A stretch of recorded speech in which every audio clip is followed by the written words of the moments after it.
Movie అనే feeling వచ్చింది because of ఏదైతే వాళ్ళు డిజైన్ చేశారో ఆ స్ట్రక్చర్ కావచ్చు, డిఓపి వర్క్ కావచ్చు, చాలా అంటే చాలా బాగా అనిపిస్తుంది నాకు. 80 కోట్లు పెట్టి సాంగ్స్ తీశారు కదా, కనిపిస్తుంది ఆ బడ్జెట్? 80 నిజంగా కనిపించింది అన్న, నిజంగా చెప్తున్నాను.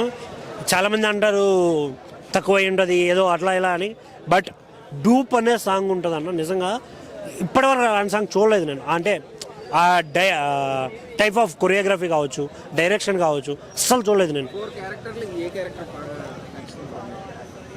నాకు అప్పన్న చాలా బాగా అనిపించింది.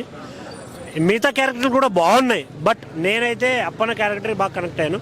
అంజలి గారి క్యారెక్టర్ అన్న చాలా చాలా చాలా పొలిటికల్ డ్రామా రెగ్యులర్గా చూసినట్టు అనిపించింది. పెద్దగా నేనైతే ఇంప్రెస్ అవ్వలేదు అన్న ఫస్ట్ థింగ్. ఎందుకు అంటే ఇది రివెంజ్ స్టోరీలో చిన్న పొలిటికల్ డ్రామా ఉంది అంతే తప్ప నాటే పొలిటికల్ స్టోరీ. ఇది పూర్తిగా పొలిటికల్ స్టోరీ అయితే కాదు. చరణ్ యాక్టింగ్, సూర్య గారి యాక్టింగ్, కొన్ని సాంగ్ 1-2 సాంగ్స్ ఏ డబ్బులు పెట్టిన దిల్ రాజు గారు హైలైట్ అసలు సినిమాకి. లేదన్నా నేను అలా చెప్పను. చేసిన ప్రతి ఒక్క యాక్టర్ చింపేశారు, నిజంగా చాలా బాగా చేశారు. సునీల్ గారి క్యారెక్టర్ కావచ్చు, అంజలి గారి, కియారా గారి క్యారెక్టర్, బ్రహ్మానంద గారు అలా వచ్చిపోయినా కూడా చాలా బాగా అనిపించింది మాకు.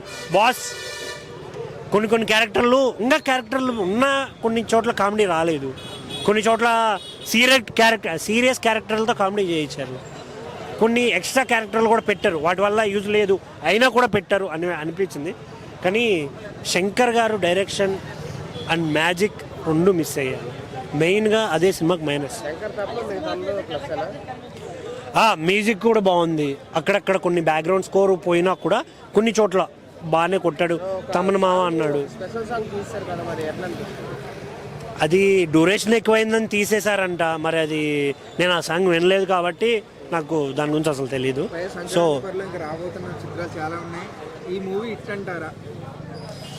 అవి చూసిన తర్వాత చెప్తా బ్రో. Thank you.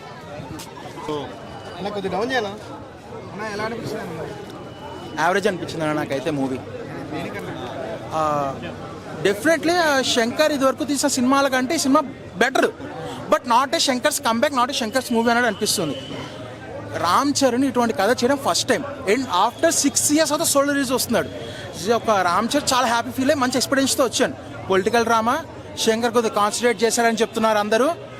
సో అంత హైప్ వచ్చేసప్పటికి ఏంటంటే మూవీలో చాలా ఫ్లాట్గా వెళ్ళిపోతుంది. మనకి దిల్ రాజు గారు కొట్టేస్తామంటారు, ఆయన చాలా హైప్ ఇచ్చారంట.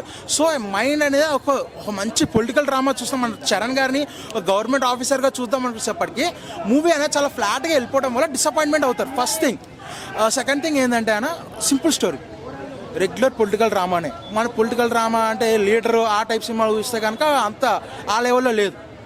Simple political drama. And Charan screen presence చాలా బాగుంది, మంచి మ్యాన్లీ లుక్ తోటి ఒక గవర్నమెంట్ ఆఫీసర్గా చాలా అంటే చాలా బాగున్నాడు. అంటే నాకు ఈ మధ్యన త్రిపురాలో రాముడు గెటప్ అంత ఒక్కొక్క గెటప్ చూసుకుంటే కంప్లీట్ డిఫరెంట్గా వచ్చాడు Ram Charan. And screen presence look పరంగా మాత్రం ఇరగొట్టేశాడు, యాక్టింగ్ పరంగా మాత్రం చించేశాడు.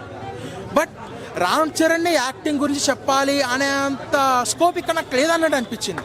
అండ్ ఎమోషనల్ సీన్స్ కొన్ని ఉన్నాయి, కొంతవరకు వర్కౌట్ అయితే కొంచెం ల్యాగ్ అనిపించేస్తాయి. సాంగ్స్ విషయానికి వస్తే కనుక గ్రాండ్వర్గా పెట్టారు సాంగ్స్. జరగండి ఒకటి పెట్టారు, ధూప్ ఒకటి డిఫరెంట్గా ట్రై చేశారు. మచ్చా సాంగ్ అయితే నాకు అంత అనిపించలా.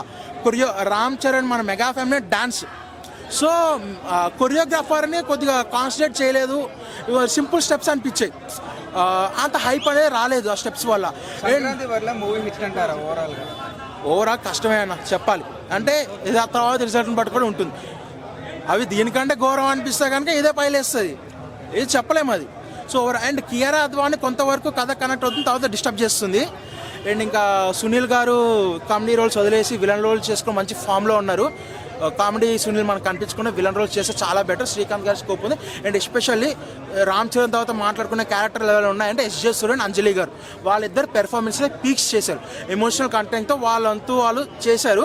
బట్ ఏంటంటే ఓవరాల్గా సినిమా అనేది డిసప్పాయింట్ అయ్యే వస్తారు. హైప్తో సింపుల్గా చెప్పాలంటే ఎక్స్పెక్టేషన్స్ తక్కువ పెట్టిన బాగానే అనిపిస్తుంది. ఎక్స్పెక్టేషన్స్ పెట్టుకొని వెళ్తే కనుక మాత్రం డిసప్పాయింట్మెంట్ అనిపిస్తుంది.